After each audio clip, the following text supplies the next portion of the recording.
আসসালামু আলাইকুম, সবাই কেমন আছেন? আলহামদুলিল্লাহ আমি ভালো আছি। আশা করি আপনারা সবাই ভালো আছেন।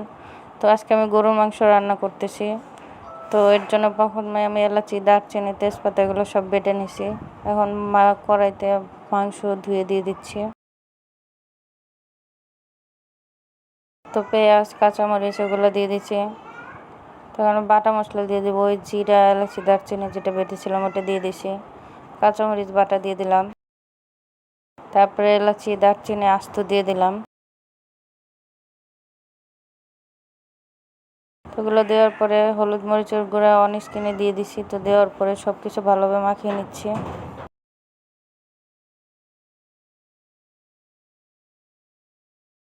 এই তো খুব ভালোভাবে মাখিয়ে নিচ্ছি। তো এই তো চুলায় দিয়ে দিছি, তারপরে বলক আসার পরে এরকম হয়েছে, একটু দেখে নিলাম। তা আবার ঢেকে দিব। তারপর কষানোর পরে এখন আলু দিয়ে দিচ্ছি।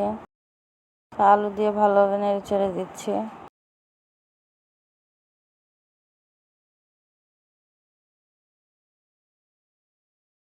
তো এই তো মাংস হওয়ার পর আমার এরকম হয়েছে।